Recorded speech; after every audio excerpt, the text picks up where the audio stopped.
Hari ini kita spesial lagi kedatangan speaker yang luar biasa yang akan memberikan materi bagaimana sih kita supaya memanfaatkan video dalam digital marketing. Nah, speaker malam hari ini luar biasa. Beliau pernah datang dan ini yang kedua kalinya. Selamat malam Pak Ayrton. Selamat malam Mas Obel. Ya, gimana kabar Baik, Pak? baik. Sehat. Mas Obel gimana kabarnya? Ya, baik Pak. Saya dan tim Yanko puji Tuhan sehat semua. Malam hari ini Yanko Rumpi dengan tema digital branding strategi melalui konten video oleh Pak Ayrton dari Revolutions, ya. Ya, Revolutions. Beliau nanti apa sih company-nya sekarang, kemudian terkait dengan aktivitas dari Pak Ayrton ini nanti akan diinformasikan profilnya. Seperti biasa teman-teman, malam hari ini Yanko Rumpi disponsori oleh Waterari. Nah, Waterari ini adalah merupakan produk untuk alat kesehatan ya, kesehatan. Jadi teman-teman bisa makan Waterari ini di Bionco. Nah, Waterari ini membunuh kuman dan bakteri dengan kandungan 70% etanol sesuai standar dari WHO. Dan yang paling spesial adalah mengandung juga aloe veranya premium dan diimpor dari Korea. Jadi yang melembutkan tangan dan lembab, jadi di kulit kita tidak kering sehingga tidak perlu khawatir akan adanya iritasi. Gitu. Nah, saya Waterari, kami dapat sponsor baru lagi nih, puji Tuhan ya. Sponsor baru kami ini dari Jaya Sehat. Nah, produk Jaya Sehat salah satunya adalah masker. Nah, ini maskernya masker medis, jadi sesuai yang diterapkan sama Menteri Kesehatan ataupun juga WHO, pakailah masker medis ini dan ini ada 3 lapisan dalam satu masker ini dan nyaman dipakai. Jadi teman-teman, saya informasikan kalau mau berbelanja nanti jangan lupa klik aja di pojok kiri 2 ada simbol keranjang. Nah, di situ nanti teman-teman bisa order dari sana di malam hari ini. Baik itu. Dan langsung kita masuk ke materi utama. Oke. Kita sambut kembali Pak Ayrton yang luar biasa ini. Nah, silakan Pak Ayrton untuk bisa menginformasikan profilnya dan juga profil dari company-nya, Pak. Oke, terima kasih Mas Obel. Selamat malam teman-teman, Bionco Rumpi. Terima kasih sudah undang saya lagi hari ini untuk bisa sharing ke teman-teman semua. Kalau di pertemuan yang sebelumnya kita belajar tentang digital branding dan juga marketing dalam skala yang lebih luas. Hari ini kita mau belajar tentang sesuatu yang lebih spesifik, yaitu video branding. Kenalan dulu, nama saya Ayrton Eduardo Arya Prabawa. Saya adalah founder dan juga business director dari Revolutions, yaitu sebuah digital branding and marketing agency, menangani event juga, yang saya dirikan sejak akhir 2016 sampai sekarang. Jadi kurang lebih usia bisnisnya hampir 4 tahun ya. Terus kemudian saat ini saya juga aktif sebagai fasilitator di beberapa proyek. Salah satunya ada dari Grow with Google, yaitu program Gapura Digital, dan juga Women Will. Dan juga ada program dari Micro Mentor Indonesia dan juga Kemenkop UKM yang juga baru jalan, yaitu Sigap UMKM. Kemudian tentunya saya juga seorang brand consultant, di mana saya mengelola agensi saya, dan saya juga aktif sebagai content creator dan juga influencer melalui social media yang saya miliki. Yang paling aktif saya ada di Instagram. Kalau teman-teman kepengen ngobrol-ngobrol atau kolaborasi ke depan, boleh bisa langsung kunjungin halaman Instagram saya aja di @eduardovolume atau cari nama saya aja Ayrton Eduardo Arya Prabawa, nanti di search pasti ketemu di Instagram.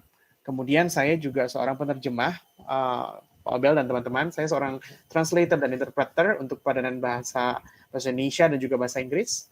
Jadi sebetulnya background pendidikan saya, Pak Obel, saya bukan dari marketing atau bisnis, tapi saya dulu kuliahnya sastra Inggris, linguistics. Tapi kemudian karena memang pekerjaan dan juga bidang profesi yang saya tekuni selama beberapa tahun terakhir ini lebih mengarahkan saya ke field marketing ya, terutama digital marketing dan juga branding. Jadi saya memilih untuk menekuni itu sekarang gitu.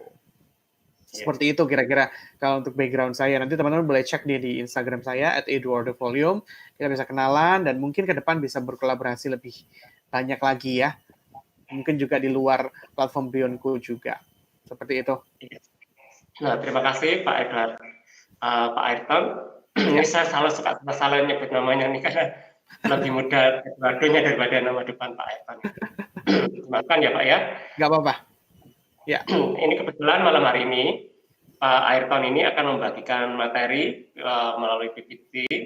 Jadi teman-teman silakan cek di bagian sidebar kanan untuk melihat klik desktop share to. Nah, di sisi kanan lalu teman-teman bisa klik download di sana. Jadi nanti tampilan materi PPT-nya Pak Ayrton ini akan muncul. Dan teman-teman bisa langsung melihat, kalaupun nantinya teman-teman membutuhkan materi tersebut, Pak Ayrton akan mengirim ke kami. Nanti kita bantu share ke teman-teman semua di sini. Oke. Gitu. Ya. Silakan Pak Ayrton untuk Oke, saya mulai ya Pak Abel. Terima kasih banyak. Ya, jadi hari ini kita akan belajar tentang digital branding yang lebih spesifik ke video branding, terutama untuk social media. Dan pastinya untuk tujuan bisnis ya, karena saya rasa teman-teman di sini kan rata-rata adalah pengusaha ataupun reseller dari produk-produk yang butuh dipasarkan, utamanya melalui instrumen digital, seperti misalnya social media. Nah, ini saya punya Instagram dan juga Twitter @eduardovolume. Kalau teman-teman kepengen follow boleh gitu ya, atau mampir aja silahkan. Ada email saya juga artonaryaprabowo@gmail.com. Saya punya YouTube channel juga, nggak terlalu aktif sih sebetulnya, jarang-jarang aja gitu. Kadang saya upload sesuatu, kadang juga enggak gitu. Cuman belum aktif banget gitu ya. Nama saya aja Arton Eduardo Arya Prabowo, YouTube channelnya. Boleh juga kalau mau subscribe silahkan. Oke, kita akan ngomongin dulu tentang sekarang ini masanya seperti apa, marketnya seperti apa gitu ya. Kita hidup dan juga berbisnis di digital era ya, di mana digital era ini adalah sebuah era informasi atau era di mana teknologi dan komputer itu pastinya sangat-sangat relevan gitu ya, sangat-sangat terpakai gitu. Nah, ini era ini bisa disebut juga sebagai era media baru ya, new media age gitu. Karakteristiknya gimana sih manusia-manusia ataupun individu di era digital ini? Yang pasti pertama ICT related ya. Jadi sangat-sangat bukan bergantung tetapi sangat-sangat terrelasi dengan yang namanya information and technology. Gitu ya, internet, teknologi dan lain sebagainya. Kemudian juga trend goers atau kita bisa bilang bahwa manusia di era saat ini yang di usia produktif itu sangat-sangat peduli dan sensitif terhadap tren seperti itu, dan juga konsumtif, jadi suka belanja gitu ya, lebih banyak yang dikonsum seperti itu. Tapi juga mereka adalah smart picker atau mereka itu pemilih sekali dan cerdas gitu ya. Kenapa seperti itu? Karena mereka dibiasakan untuk punya banyak pilihan. Jadi akhirnya dengan mereka berselancar di dunia maya, di e-commerce, di social media, mereka tahu nih produk-produk yang bagus dan yang tidak itu yang mana. Gitu kan, tawaran bisnis yang oke dan yang kurang oke itu yang mana. Semakin lama masyarakat semakin pintar. Dan mereka juga adalah masyarakat yang sangat-sangat mendemand atau membutuhkan impresi yang baik gitu. Jadi kalau kita bisa bilang bahwa masyarakat di era digital sekarang ini marketnya itu sangat-sangat mendemand sebuah impression yang berkualitas. Oleh karena itu penting kita punya pendekatan branding, tidak hanya marketing saja, di mana kita harus berusaha untuk membangun sebuah brand image yang baik melalui strategi yang tepat. Gitu ya. Nah, kita mau belajar sedikit nih, sebetulnya sebuah promosi atau informasi bisnis itu bisa masuk ke market itu prosesnya gimana sih gitu ya. Pasti akan dimulai dari riset atau kita bisa bilang sebagai market research. Dari adanya market research ini kita punya knowledge tentang market tersebut. Kita punya pengetahuan atau kita punya pemahaman terhadap market tersebut atau kita sebut sebagai market knowledge. Dari situ kita bisa mulai untuk memilih dan juga kemudian menyusun strategi apa yang kemudian bisa tepat untuk merengkuh market dengan karakteristik yang seperti itu ya. Nah, kalau sudah baru kita melakukan aksinya atau kita melakukan engagement. Engagementnya dalam bentuk apa? Tentunya dalam bentuk strategi promosi dan branding yang tepat. Seperti itu. Dan kemudian baru masuk ke bagaimana kita mulai untuk bertransaksi. Nah, digital branding strategy itu banyak macamnya gitu ya. Saya bisa bagi menjadi beberapa instrumen yang teman-teman mungkin bisa pahami gitu dengan lebih mudah. Yang pertama, ada yang namanya media engagement, digital presence ya. Ada paid, owned, dan earned. Kalau kita ngomongin paid itu berarti apa? Engagement atau presence yang paid itu berarti sesuatu yang kita bisa bayar. Ya kan misalnya iklan. Oke, so ads, iklan segala macam itu adalah bentuk paid engagement. Kemudian ada owned engagement. Owned engagement itu adalah sesuatu yang kita miliki. Jadi misalnya teman-teman punya social media, kalian punya channel YouTube sendiri, kalian punya website, kalian mungkin punya Google Business dan lain sebagainya, atau mungkin aplikasi, itu adalah owned engagement atau owned digital presence yang kalian miliki. Ya, jadi ada paid, ada owned. Kemudian yang ini juga penting nih, earned. Earned itu adalah pengakuan atau sesuatu yang kita dapatkan dari apa yang kita kerjakan secara digital gitu ya. Jadi misalnya liputan, kemudian ada juga impresi ataupun testimonial dari customer ataupun dari followers, dari subscribers kita. Semua data-data digital yang tidak berasal dari kita secara langsung, tetapi dari pihak market adalah earned engagement atau earned digital presence. Jadi kita kalau kepingin bisa punya apa ya istilahnya presence digital yang baik, ya kita harus punya 3 sektor ini, baik yang paid, yang owned, maupun yang earned. Nah, terus kita juga harus tahu nih, bridging-nya gimana sih kalau kita kepingin punya digital sales yang bagus, kita kepingin punya market reach yang bagus, kita harus belajar banyak hal, ya kan? Kalau kita ngomongin tentang produk dan juga jasa di era digital ini, tentunya kita udah nggak awam lagi, ada banyak banget marketplace, ya kan? Kemudian online stores, web stores, baik yang kita bisa jadi membernya gitu ya, misalnya kayak di Beyondco gitu, atau kita bikin sendiri pun bisa, seperti itu, ya kan? Harapan kita adalah pada saat kita sudah punya digital presence dan juga media engagement yang rapi, yang bagus, dan kemudian juga kita sudah melakukan bridging untuk punya market reach yang bagus gitu ya. Kita udah letakkan produk-produk kita segala macam di tempat di mana orang bisa bertransaksi dengan kita. Kita kepingin punya yang namanya brand equity ya. Brand equity yang pada akhirnya kita kepingin mencapai affinity. Apa yang dimaksud dengan affinity tersebut?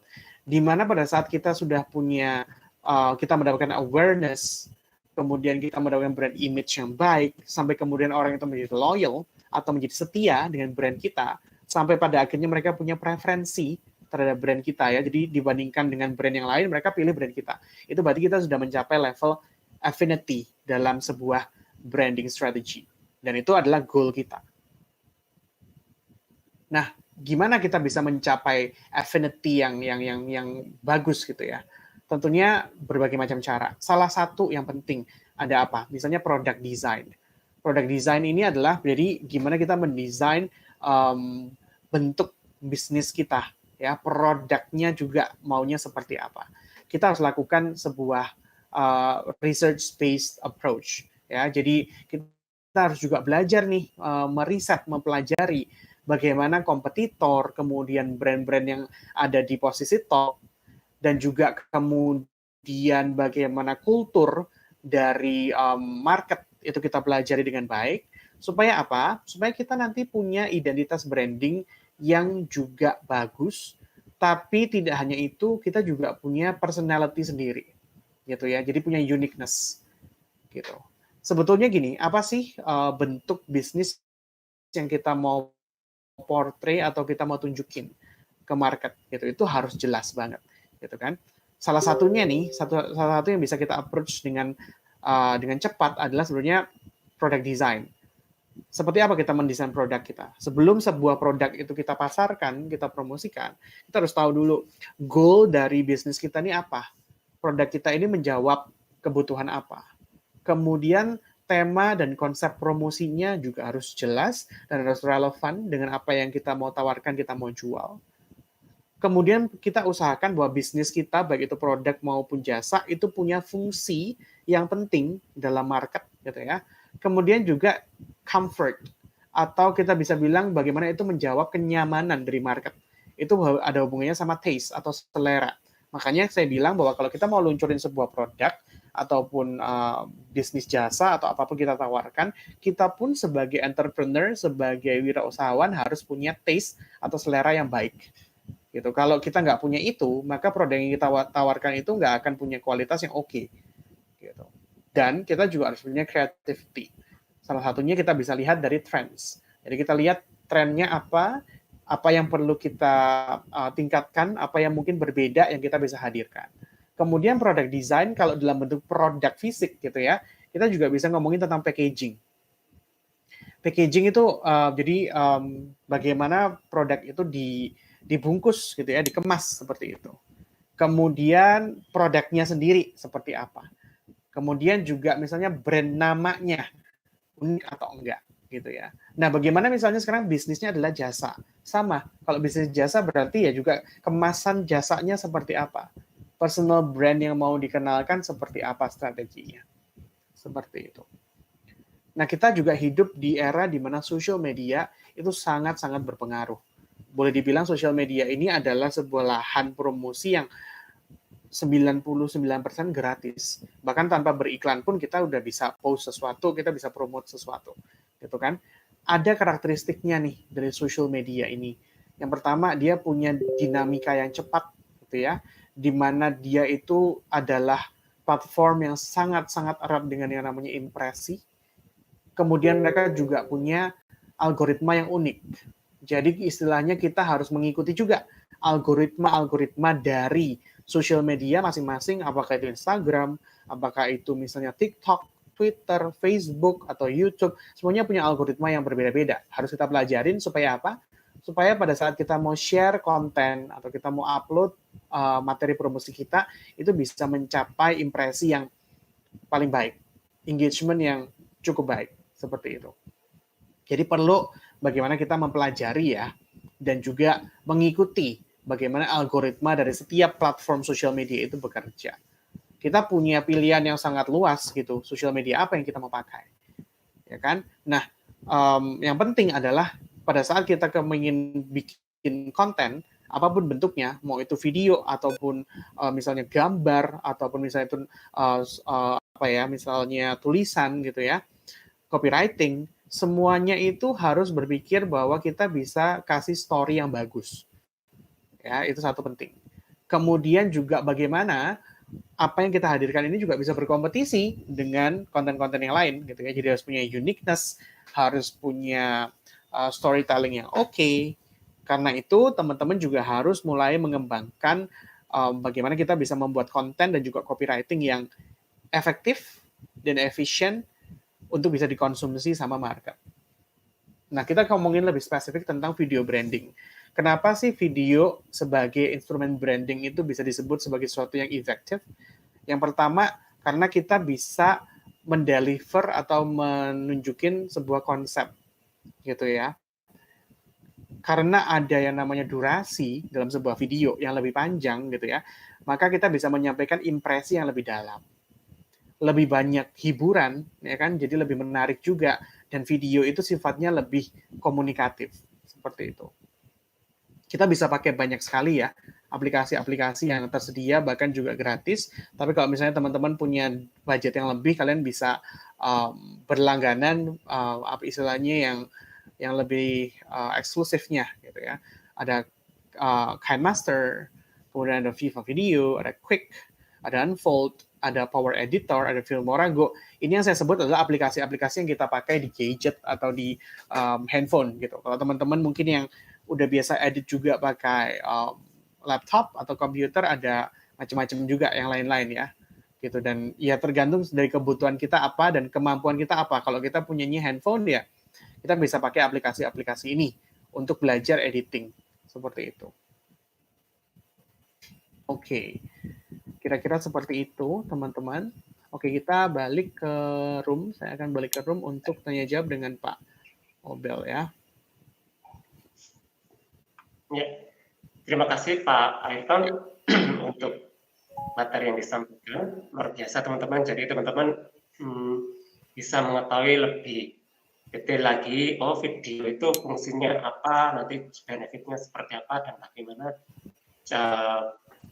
teman-teman nanti bisa memproduksi video-video sesuai dengan kebutuhan, apakah just info aja atau bisa iya, saya mau nambahin dulu nih, Pak Obel. Saya mau nambahin dulu mungkin ya sebelum kita tanya jawab. Jadi tadi kan saya sebutin bahwa di era digital sekarang ini orang itu sangat-sangat sensitif atau mendemand impresi. Impresi itu apa sih?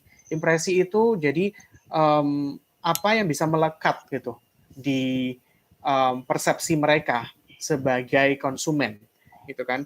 Nah, kalau kita ngomongin video sebagai sebuah instrumen atau materi branding ataupun let's say materi promosi secara lebih luas, video ini punya kesempatan yang lebih besar untuk meng-create atau membentuk impresi gitu. Impresi apa aja ya? Bisa impresinya itu mungkin buruk, bisa positif juga. Nah, tergantung kita nih makanya. Ya kalau kita ngomongin bisnis, kita ingin promosi ya, bagaimana kita create impresi yang sepositif mungkin kan tentang brand kita, seperti itu. Oke. Nah, itu teman-teman, jadi ada dijelaskan lebih detail lagi oleh Pak Ayrton tadi.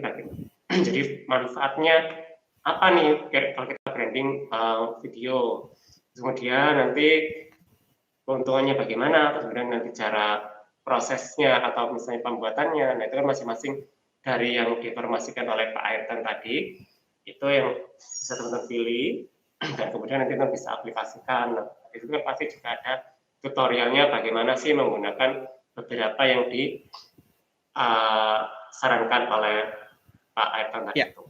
Nah, jadi kita ke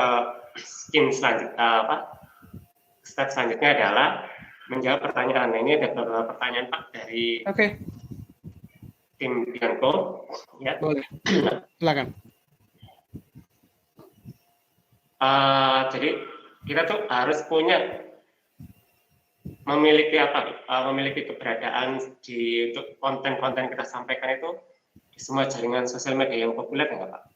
Oke, kalau saya rasa sih sebetulnya harus punya semua atau enggak gitu ya. Kalau secara personal, ya, personal itu dalam artian kita sebagai pelaku mungkin tidak harus ya. Tapi kalau kita menempatkan produk dan bisnis yang kita pegang gitu, ya memang mungkin kita perlu, kalau kita udah main ke digital, kita perlu untuk punya sosial media yang trendy gitu ya. Misalnya sekarang ini zamannya apa gitu, kita punya Instagram, punya mungkin Twitter, Facebook, TikTok, ya kita harus juga coba untuk meletakkan konten-konten di sana gitu. Termasuk juga kalau misalnya teman-teman adalah pengusaha yang dimana teman-teman juga kuat dalam hal personal brandingnya sebagai seorang individu gitu kan.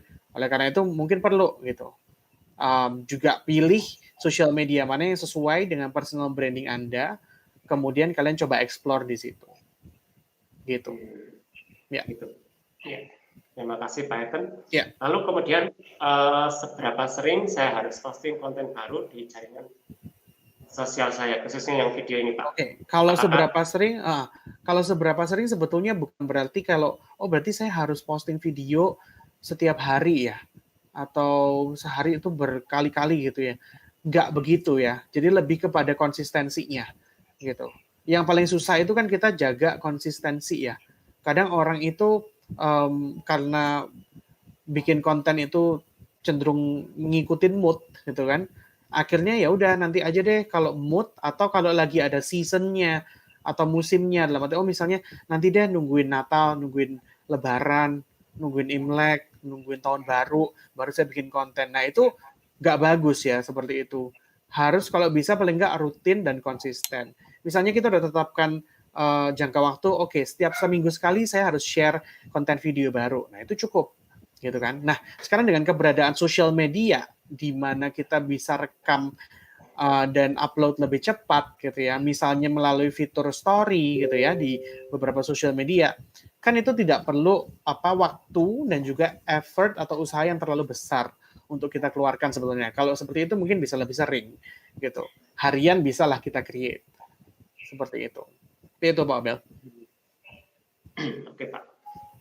Nah itu jadi teman-teman yang penting dibutuhkan adalah konsisten. Jadi tidak perlu dalam 30 hari atau 31 hari teman-teman bikin video kemudian diupload per hari ya. Jadi penting jadi tentukan timeline-nya aja. Misalnya saya mau bikin konten ini ada katakan satu minggu 1 atau 2 kali tapi konsisten hadir. Nah itu kan tinggal teman-teman atur misalnya kapan jam ditayangkan, hari apa saja, materi video teman-teman itu informasikan kayak gitu.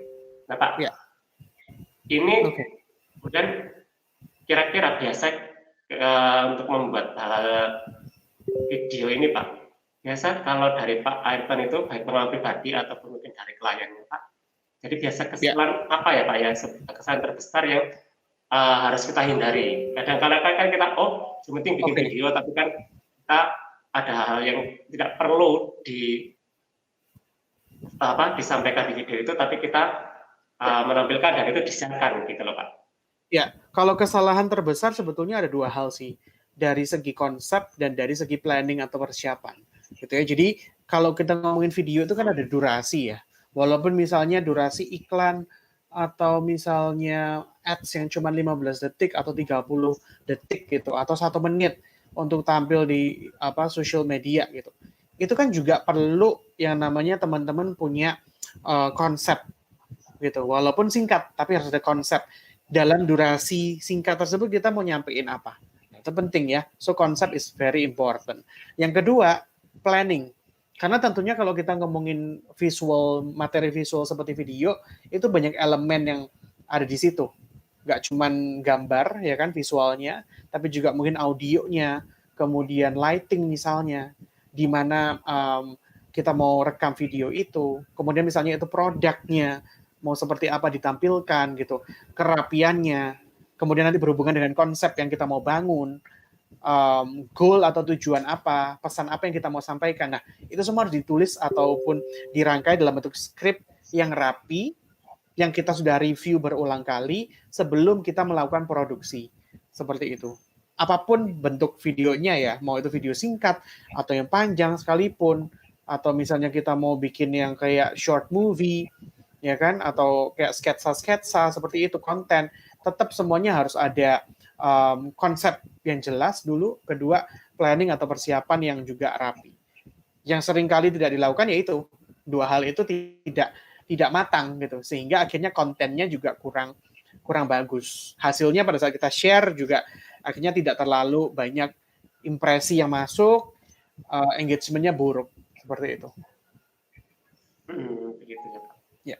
Nah, itu tadi teman-teman mudah-mudahan bisa mendapatkan informasi detail. Jadi jangan sampai kesalahan itu kita asal bikin video aja tapi nggak punya konsep yang jelas, kemudian goalnya itu juga bagaimana, juga harus benar-benar teman-teman perhatikan supaya tujuan kita membuat video itu benar-benar dapat gitu ya, informasinya sampai, terus kemudian ada goal yang kita capai itu juga bisa kita dapatkan. Nah, lalu Pak, apa keterbatasan dari video dan solusinya Pak? Oke, kalau kita ngomongin keterbatasan sebetulnya relatif ya. Pasti setiap tim atau setiap pengusaha punya obstacles atau juga tantangannya masing-masing gitu. Semuanya punya keterbatasannya masing-masing dan itu relatif. Tapi mungkin kalau secara umum saya rasa ada tools ya, peralatan seperti itu, peralatan itu termasuk alat rekam maupun editingnya. Kemudian hal lain yang mensupport itu audio ataupun misalnya properti yang lain ya, lighting dan lain sebagainya. Nah, solusinya seperti apa? Solusinya kembali lagi kepada step planning atau persiapan. Pada saat kita mau produksi sesuatu dengan goal tertentu, kita juga harus mengukur kira-kira tim kita ini siap nggak? Atau misalnya kita bisa nggak berkolaborasi sama pihak lain? Kalau nggak bisa atau mungkin tidak tersedia budget, berarti kita harus pakai apa yang kita punya. Nah, kalau misalnya nih kita nggak punya kamera, kita cuma punya handphone, gitu kan? Nah, tentunya kita juga harus lihat gitu. Misalnya kita satu tim ada 2-3 orang, atau misalnya usaha rumahan di mana mungkin satu keluarga yang ngerjain, kita cek kira-kira handphone atau gadgetnya siapa nih yang memungkinkan untuk melakukan rekaman video dengan kualitas terbaik. Itu dulu ya. Kemudian yang kedua, kita juga harus pelajari fitur-fitur dari gadget yang kita punya itu. Supaya apa? Supaya pengambilan gambarnya nanti bisa maksimal gitu ya. Misalnya tentang audio. Gimana misalnya kita nggak punya mikrofon atau alat rekam suara khusus? Gampang. Satu, kita pakai handphone yang terbaik untuk rekam gambarnya. Di saat yang sama kita pakai handphone yang lain untuk rekam suaranya. Bersamaan ya. Jadi proses rekam video, rekam gambar, kita nyalakan juga recorder dengan handphone yang lain. Nah, nanti hasilnya apa? Hasilnya setelah dimasukin ke aplikasi atau software editing, kita tinggal gabungin aja antara suara dengan gambar. Dengan seperti itu, hasil videonya akan lebih maksimal, walaupun kita nggak punya mikrofon untuk rekam. Ya kan? Dibandingkan misalnya kita cuman ya udah, saya rekam pakai handphone ini, suaranya dari sini. Nggak ada backup gitu. Misalnya ternyata suaranya nggak jelas gimana? Ya kan? Lighting juga gimana? Misalnya kita nggak punya lampu atau gimana, berarti kita harus cari momen di mana sinar matahari ditambah dengan cahaya lampu biasa aja itu cukup gitu ya. Oh, berarti kita cari momennya. Misalnya berarti tidak boleh terlalu sore ya. Jadi di pagi hari menjelang ke siang hari, di mana cahaya juga masih maksimal. Jadi cahaya lampu rumah kita atau tempat kerja kita ditambah cahaya matahari itu sudah cukup untuk jadi lighting yang setidaknya proper seperti itu. Nah, kalau yang lain-lainnya ya, kalau misalnya nanti kemudian kita sudah punya profit dari bisnis kita sedikit banyak, bolehlah kita mulai untuk investasi, sedikit-sedikit kita beli alat-alat yang mungkin bisa menunjang kreasi konten kita bisa lebih baik, seperti itu. Nah, jadi teman-teman, jadi jangan hanya ketika kita memulai apa yang kita kerjakan untuk membuat video, teman-teman mikir, aduh nanti selalu melihat dari sisi yang negatif gitu ya. Nanti kalau gini apa-apa, nah itu pastinya coba teman-teman itu nanti carikan solusi yang seperti apa gitu. Oh, kebetulan nih sekarang lagi musim hujan, berarti saya ini harus bikin videonya indoor kah, kalaupun mau outdoor, coba disesuaikan. Outdoor itu dilihat, seperti contohnya nih ya, di Malang ini kan hujan selalu dimulai kayak di atas jam 12-an siang gitu, sampai malam, bahkan sampai besok subuh kayak itu. Nah, itu teman-teman juga bisa, oh ya, kalau aku mau bikin ini, punya konsep outdoor, diperhatikan medianya itu pastikan sesuai dengan yang nanti teman-teman di lapangannya seperti apa.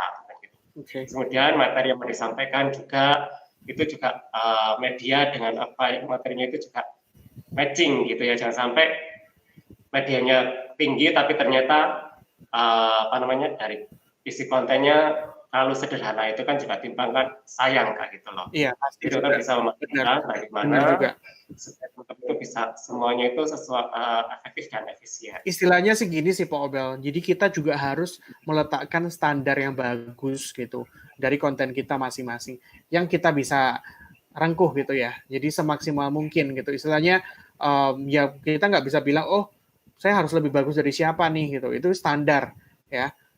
Kita pun harus punya standar sendiri yang bagus gitu.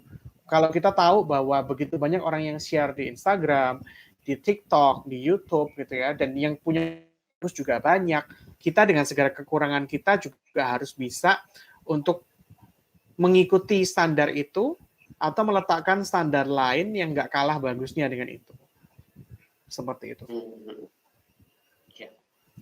Nah, lalu Pak, bagaimana supaya video ini tetap diperbarui dengan berita dan tren, Pak? Apakah misalnya kita mau bikin itu harus, sekarang lagi beritanya yang lagi hot apa ya, yang tren apa gitu. Atau misalnya ada pun juga katakan materi video lama tapi masih bisa fleksibel digunakan di masa-masa mendatang.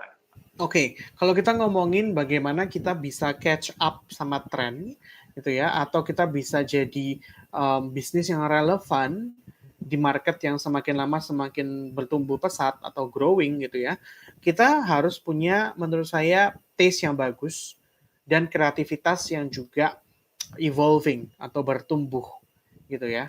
Gimana supaya kita punya satu taste atau selera yang bagus dan kreativitas yang evolving? Salah satunya, teman-teman, selain ilmu atau skill yang kita perlu terus update adalah referensi. Ya, itu penting banget. Jadi kadang orang itu kekurangan referensi. Dia nggak tahu gitu. Selain tren apa yang lagi berjalan, dia juga nggak tahu kualitas konten yang bagus tuh kayak gimana sih. Gitu. Jadi kita terperangkap dalam satu circle yang kita suka aja. Gitu. Misalnya kita karena di TikTok atau di Instagram kita follow akun-akun ini aja gitu ya. Sehingga ya kita taunya konten tuh kayak begini. Padahal konten itu banyak banget bentuknya gitu ya. Yang kita anggap ini udah bagus. Ternyata misalnya di kondisi market yang lain ini nih biasa aja atau ini ternyata kurang oke gitu. Nah, makanya kita harus punya referensi yang banyak. Jadi kalau kita sebagai seorang entrepreneur, sebagai seorang wirausahawan gitu ya, teman-teman, jangan mengkotak-kotakkan selera menurut saya ya. Kalau kita sebagai personal, individu sih nggak apa-apa, apa yang kita suka gitu ya. Tapi kan pada saat kita melihat produk dan bisnis kita gitu ya, kita harus lihat dari sisi atau kacamata yang lebih luas gitu. Perspektifnya harus lebih wide gitu. Kita harus lihat market itu banyak karakteristiknya. Konten itu juga banyak banget bentuk-bentuknya gitu ya, genre-nya segala macam. Nah, itu yang kita usahakan untuk bisa kita tahu gitu. Dari situ nanti kita akan terbentuk taste kita atau selera kita. Akhirnya ada satu kecocokan gitu ya. Kedua, kemampuan kita untuk mencerna konten gitu. Akhirnya kita ketemu nanti ada kreativitas. Nah, kalau dua hal ini ketemu, akhirnya kita bisa munculin ide konten lagi yang baru dengan taste yang oke, tapi juga dengan kreativitas yang nggak tumpul gitu. Jadi ya harus banyak tontonan juga sih. Kalau orang dulu kan bilangnya harus banyak baca gitu ya. Sekarang karena eranya era digital yang sangat visual minded gitu ya, di mana video atau hal-hal yang sifatnya visual itu sangat-sangat sangat-sangat impresif gitu. Ya kita harus banyak yang ditonton juga gitu. Dari situ kita nggak bingung gitu, nggak mikir mau nyontek karyanya siapa ya, bukan seperti itu. Tapi kita punya referensi, terinspirasi mungkin gitu ya, tapi nggak melulu kita akhirnya nyontek, tapi mengembangkan dari apa yang kita inspired gitu. Itu Pak Abel. Nah, itu teman-teman, jadi kan teman-teman bisa tahu nih ya, jadi kita harus sebenarnya zaman sekarang harus sebenarnya melek teknologi. Kayak gitu. Artinya teknologi itu tidak semua teknologi kita ikuti, tetapi yang bisa memberikan benefit kepada kehidupan kita sehari-hari. Gitu. Ya, melek teknologi dan melek konten Pak ya. Jadi konten juga kita harus tahu gitu. Betul banget. Jadi kan jangan misalnya, di sana begini terus akhirnya kita ngikut, lalu kemudian yang di sebelah kiri lagi heboh apa gitu ya, belum meletus kita ngikutin kayak gitu segala macam. Jangan sampai dalam artian kita pertama kita harus benar fokus nih teman-teman. Jangan sampai kita tuh gampang terlena, gampang ngikutin arus sana sini, akhirnya kita sendiri nggak punya jelas tujuan yang jelas dan akhirnya ya kacau.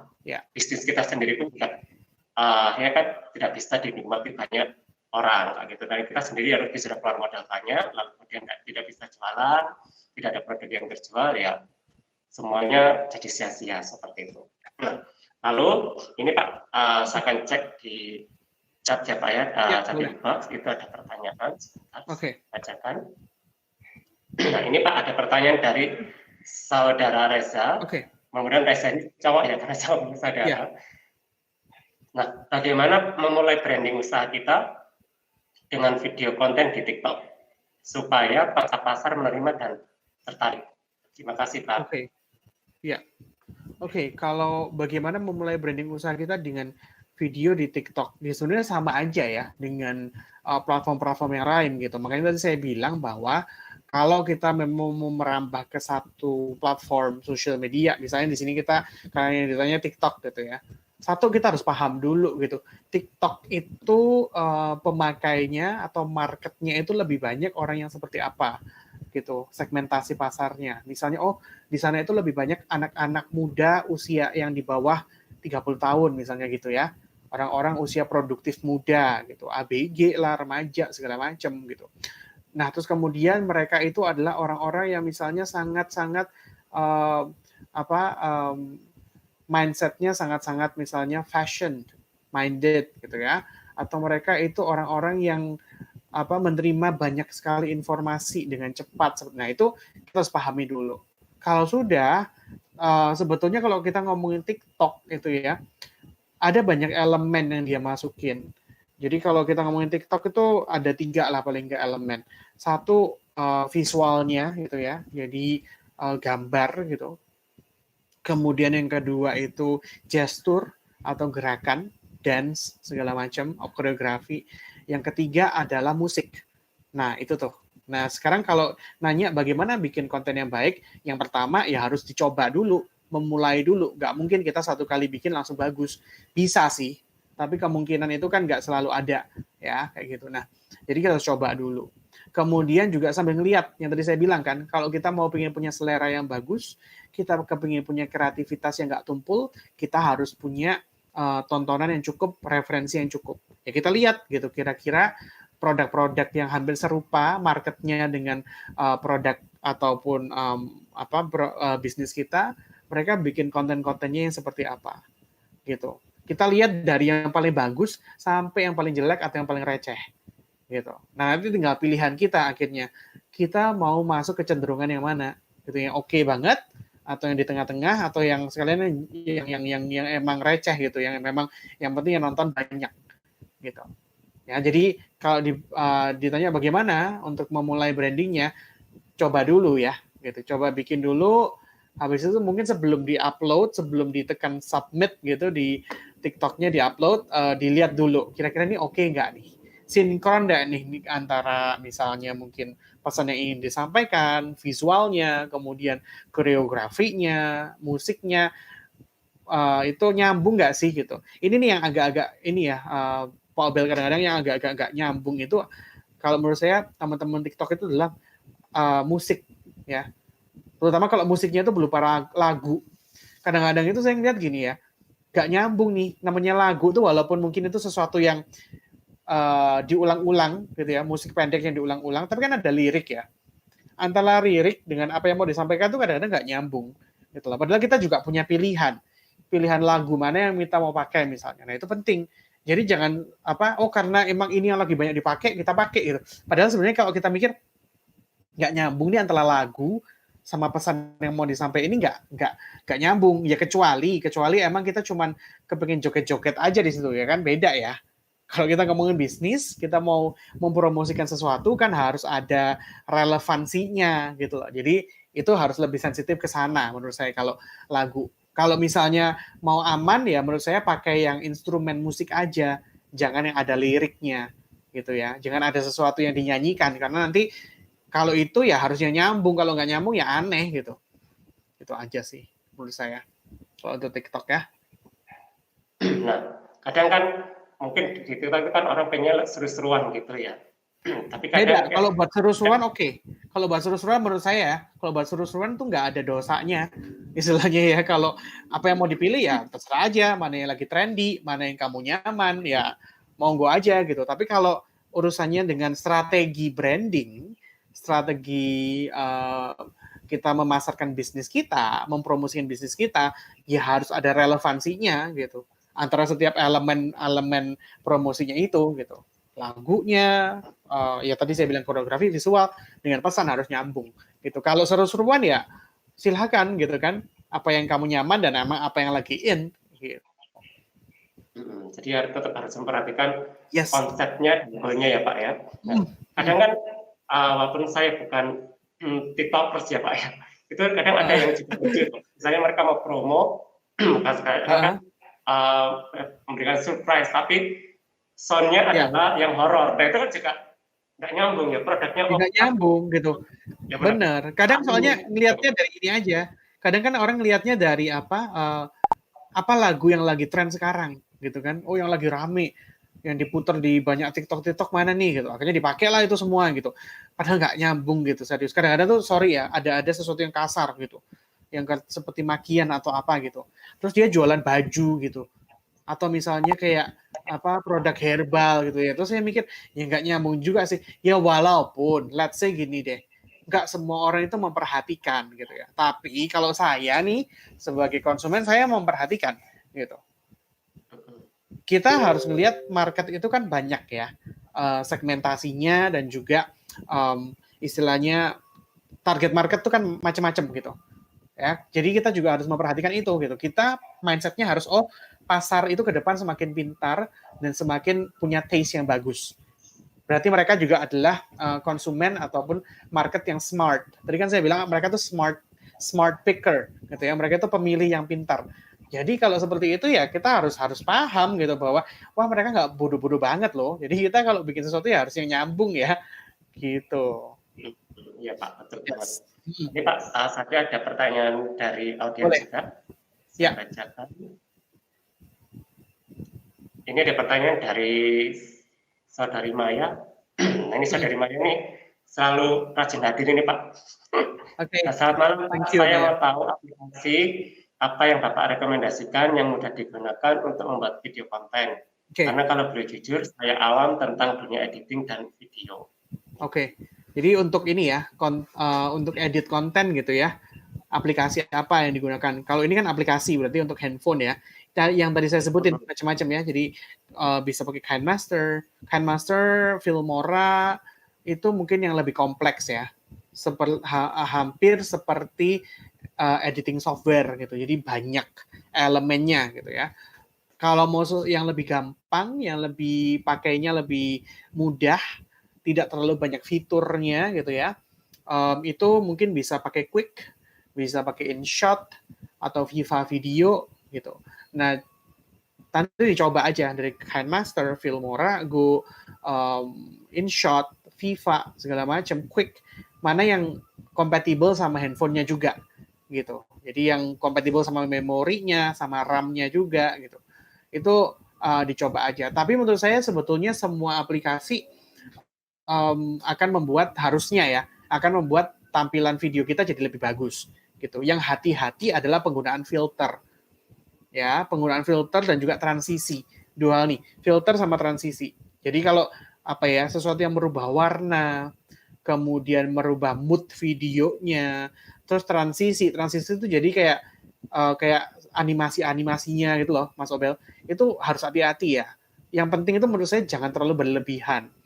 Jadi kalau misalnya mau dikasih filter atau di coloring gitu ya, warnanya kepingin dibagusin gitu, yang penting ya jangan sampai merubah warna aslinya gitu ya. Itu jadi aneh gitu kan, kadang-kadang lah makanan ini kok jadi warnanya coklat semua gitu misalnya ya, atau warnanya jadi merah semua, kok aneh gitu kan. Ini kan makanan, gimana mau ditampilin gitu kan, harus jelas gitu.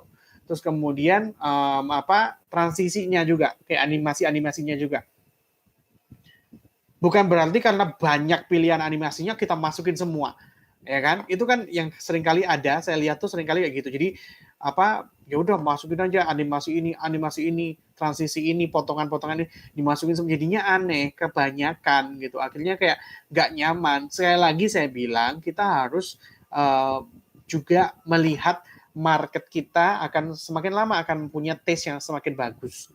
Jadi kita juga harus punya standar yang lebih baik lagi. Gitu. Jadi menarik bukan teman-teman, jadi apa yang disampaikan oleh Pak Ayrton ini, jadi segala sesuatu itu harus pas, jangan terlalu berlebihan dan jangan juga terlalu kurang, sehingga kita benar-benar maksimal dan kita yang puas, konsumen Anda pun juga merasakan kepuasan kayak gitu. Ya. Nah, lalu ini Pak, ada pertanyaan dari audiens juga. Ini Saudara Reza ini kembali bertanya Pak, kalau peluangnya sendiri nyambung dari pertanyaan yang tadi ya Pak ya, yang Mhm. awal tadi dari audiens. Kalau peluangnya sendiri menurut Bapak di TikTok itu cocok untuk produk apa yang bisa masuk? Terima Oke, kasih Pak. apa yang bisa masuk ya? Menurut saya ada dua sih. Satu yang fast selling, dua yang lagi high demand. Fast selling itu berarti produk-produk yang penjualannya cepat ya. Jadi sesuatu yang memang untuk kebutuhan orang sehari-hari. Misalnya kayak produk-produk FMCG, makanan minuman, kemudian misalnya vitamin, ya kan? Atau produk-produk fashion yang yang nggak terlalu kompleks lah gitu. Market demand-nya misalnya, let's say baju tidur atau kaos gitu ya. Sesuatu yang fast selling lah, yang memang orang tuh banyak kebutuhannya. Kedua adalah produk-produk yang lagi high demand atau lagi trendy gitu ya. Misalnya apa? Ini kan masa pandemi nih. Barang-barang yang high demand adalah barang-barang atau produk-produk yang berhubungan dengan kesehatan dan juga kebersihan misalnya gitu. Ya. Jadi bukan berarti cuman produk-produk yang murah aja, enggak juga. Kita misalnya air purifier. Tahu nggak? Air purifier itu jadi kayak purifier udara itu loh, ya kan? Itu kan mahal ya, bisa ratusan ribu, misalnya yang kecil, sampai yang jutaan rupiah gitu. Tapi karena memang kebutuhan masyarakat sekarang ini di era pandemi COVID-19 lagi tinggi, di era pandemi corona ini lagi tinggi, untuk membersihkan udara gitu ya, barang ratusan ribu sampai jutaan rupiah itu juga bisa laku gitu. Nggak cuman masker, nggak cuman sanitizer, apalagi itu.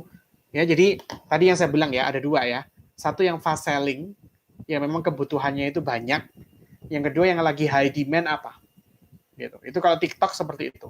Karena sama dengan segmentasi marketnya, di mana orang-orang yang ada di situ adalah orang-orang yang easy going, yang santai, gitu ya, dan cenderung suka entertainment, gitu. Jadi dan mereka juga cenderung adalah anak-anak muda ya usia 30 tahun ke bawah terutama yang paling banyak pemakai TikTok itu di mana mereka itu mengkonsumsi banyak sekali informasi dengan cepat seperti itu. Jadi masyarakat generasi yang istilahnya paling muda lah saat ini gitu ya. Jadi mereka dua hal itu tadi. Satu yang high demand, dua yang fast selling. Gitu sih. Kayak misalnya nih produknya apa? Waterary. Nah, itu kan dia sabun, hand sanitizer. Nah, itu mungkin TikTok tuh cocok gitu. Tinggal sekarang bikin konten yang bagus seperti apa, yang trendy seperti apa, kemudian mungkin bekerja sama dengan TikTokers atau konten kreator TikTok, misalnya di TikTok ya, yang cocok untuk bisa mempromosikan usahanya Waterary, misalnya kayak gitu. Nah, ngomong-ngomong soal baterai ini Pak, kan kita menjadi Ya, sponsor utama kami juga. Nah teman-teman, jadi sediakan selalu baterai di saat-saat kondisi seperti ini, apalagi di new normal, dan juga ada juga dari Jaya Sehat ada yes. maskernya. Jadi teman-teman bisa langsung Ya, sehat. Benar. order di sini. Jadi silakan di website hari itu teman-teman bisa order, nanti ada keranjang, langsung order Ya, di sini bisa ya. Jadi siapapun brand-brand yang mau gabung seperti Waterary ya. ataupun dari Jaya Sehat ini yang mau, ayo bisa nih langsung hubungi official Bionco. Nanti di layar akan ada muncul nomor telepon yang bisa dihubungi. Nanti teman-teman bisa kita arahkan bagaimana persyaratannya menjadi sponsor di acara Bionco ini. Ya. Nanti mungkin boleh Paling cek tadi di malam hari ini kan Instagramnya benar-benar Bionco manfaat juga ya, Pak Pak ya. Abel. Iya. Nanti teman-teman bisa cek di Instagramnya Bionco juga. Jadi nanti partner-partner yang kerjasama Bionco siapa aja, ada Waterary, ada Jaya Sehat, mungkin nanti bisa ngecek sosial medianya mereka juga. Jangan hanya sekedar mengecek ya teman-teman, tapi juga belanja. Iya. Kalau misalnya teman-teman ingin dapat pendapatan tambahan, boleh juga tuh menjadi reseller atau dropshipper dari Bionco, kayak gitu. Tuh persyaratannya mudah banget, banyak keuntungan bisa didapatkan nantinya. Nah, ini Pak, sebelum kita menutup acara sesi hari ini mungkin pertanyaan terakhir ya Pak. Nah, terus kemudian Pak, kita kan ngomongin video untuk branding kayak gitu ya. Kadang, nah kita harus ada regulasi dari Indonesia ini kan kadang untuk undang-undang IT itu loh Pak. Kadang ada beberapa yang terjebak di sana kayak gitu. Kan kita lihat tuh ya dari luar sana itu ada beberapa yang maksudnya itu tidak untuk memprovokasi atau apa, tapi ternyata di undang-undang itu ya kemungkinan seperti saya nih masyarakat awam kan Itu ya. maunya ini apa namanya, misalnya nih saya mau jual buah naga gitu ya, buah naga dari Papua, kemudian ada sesuatu hal yang dalam arti itu bersentuhan dengan masalah ras kayak gitu ya Pak ya. Nah akhirnya masyarakat yang orang Indonesia Timur itu merasa melihat konten video kita itu, wah ini nggak bisa, mereka nggak bisa terima, dan akhirnya kita dilaporkan lah ya, padahal kan tujuan dari si subjek pembuat branding di video itu kan tidak ada maksud untuk Betul, betul. ya yang kontra gitu ya, merugikan pihak. Ya, ada maksud yang negatif ya. Iya Gitu. betul Pak.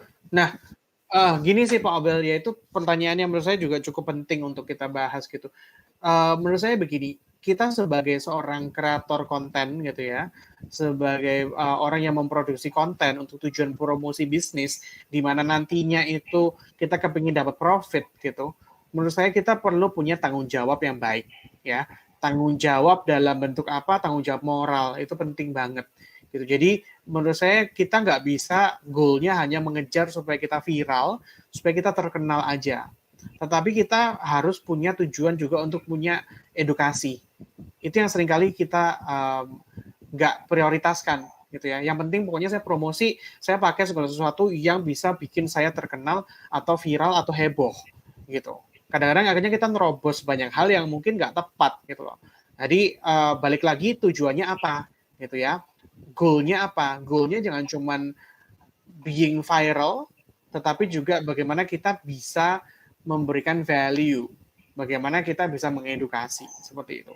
Kalau kita udah punya tujuan yang seperti itu, saya rasa kitanya sendiri akan sensitif dan aware atau paham dengan nilai-nilai masyarakat, ya kan? Nilai-nilai sosial, segala macam. Mana yang nggak boleh dilanggar, mana yang kita bisa explore, gitu. Dan yang penting, menurut saya jangan cuma ikut-ikutan, tapi sesuatu itu harus proper nggak diletakkan di konten Anda gitu. Kalau itu memang proper, itu cocok, kemudian itu kebetulan trendy gitu ya, ya coba untuk explore, siapa tahu Anda bisa banyak yang nonton juga kontennya, dan siapa tahu itu bermanfaat juga untuk promosi bisnis Anda. Kayak gitu. Itu sih, saya seperti itu. Ini juga saya perlu informasikan kepada para brand, jadi mungkin di beberapa waktu yang kemarin itu ada yang sempat viral juga ya, menjadi berita nasional, salah satu brand adventure itu ada salah satu YouTuber yang mereview, kemudian akhirnya diberikan surat peringatan apa somasi ya. Nah, itu juga kita sebagai brand itu perhatikan betul isi dari konten, jangan sampai kita terjebak misalnya, ini kok merugikan banget ya, terus segala macam bla bla bla gitu. Jangan sampai kita itu ada salah pengambilan keputusan dan akhirnya seperti itu akhirnya. Itu saya boleh nanggepin nggak sih, Abel? Kalau menurut saya membaca dari gestur-gestur, baik dari gestur brandnya maupun dari gestur itu, kalau nggak salah kan pernyataan itu dikeluarkan oleh pihak legal dari perusahaan tersebut ya. Menurut saya sih itu sesuatu yang dibikin sih, memang sudah direncanakan, karena agak nggak masuk akal gitu. Jadi menurut saya itu sesuatu yang memang di-create atau dibikin supaya rame gitu loh, ya kan? Karena kan akhirnya atensi orang ke brand itu jadi besar. Yang awalnya kepingin menghujat, misalnya nih, awalnya pengen menghujat gitu, kepingin ngoceh gitu, tapi terus misalnya mereka kunjungan ke sosial medianya brand ini, ya, misalnya waktu itu di Instagram, rame gitu, atau mungkin di TikTok gitu. Ternyata produk ini emang kualitas produknya memang bagus, satu itu. Kedua, orang akhirnya terus loh, nggak ada cacatnya juga sih brand ini sebetulnya gitu loh, ya kan? Cuman heboh di berita itu aja. Tapi menurut saya sih itu dibikin sih, dan itu kan kayaknya nggak baru ya, kayaknya udah pernah sih mungkin setahun yang lalu atau berapa bulan yang lalu sebelum pandemi corona tuh sempat ada yang kayak gitu juga sebetulnya. Dan ini kayak sesuatu yang menurut saya diulang aja dengan perspektif yang agak beda. Itu saya waktu baca itu nggak kaget sih, saya mikir ini mah dibikin gitu. Jadi dia pinter-pinternya marketingnya si produk itu, karena habis itu orang datang ke sana dikasih diskon, ya kan? Berapa hari kemudian 2-3 hari minta maaf, terus kalau nggak salah bikin diskon lumayan gede lah di e-commerce gitu. Ya akhirnya karena memang produknya dia bagus ya laris gitu. Jadi ya, nah tapi itu tuh kalau seperti itu kita juga harus hati-hati ya, karena itu kan sesuatu yang kita kayak gambling ya. Jadi mengambil resiko gitu. coba deh gitu kita pancing market dengan satu konten yang heboh gitu ya, ngerjain lah istilahnya dalam tanda kutip gitu. Kontroversial ya Pak ya. Kita tuh siap nggak untuk menghandle gitu loh, ngerti nggak? Ya kalau saya rasa kemarin akhirnya brand tersebut bisa menghandle dengan baik karena sebetulnya mereka nggak punya tujuan yang buruk sebetulnya gitu. Caranya aja mungkin yang agak aneh gitu, tapi ya itu gimmick marketing sebetulnya menurut saya yang dimakan oleh netizen sebetulnya. Ada yang kepancing, digedein, tapi karena lagi-lagi sebetulnya tidak ada tujuan negatif, tapi itu adalah sebuah gimmick marketing gitu ya, ya dia bisa menghandle dengan baik. Akhirnya dia lakukan minta maaf, ya kan? Dia memperbaiki komunikasi, kemudian dikasih reward, ya kan? Netizennya dikasih reward, silakan belanja, ada diskon sebagai permintaan maaf, nah kayak gitu, kayak gitu sih. Jadi ya pinter-pinter kita juga sih akhirnya kalau kayak gitu. Iya.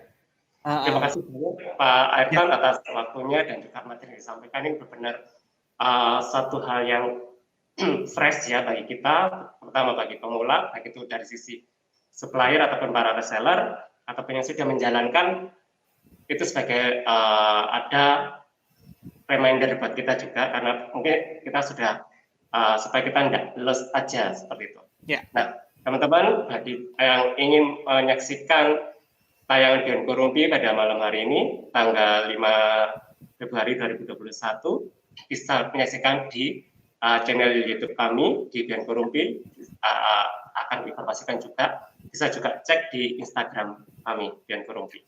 Gitu. Terima kasih banyak Pak Ayrton atas waktunya. Thank you. Selalu Pak. Thank you Mas Obel. Sukses. Thank you Bianco. Terima kasih banyak teman-teman semuanya. Saya pamit ya. Terima kasih. Ya, terima kasih Pak. Untuk teman-teman yang sudah hadir di acara malam hari ini dengan Beyond Korumpi, terima kasih sudah datang dan selalu jaga kesehatan dan tetap semangat. Curi start Beyond Korumpi. Selamat malam.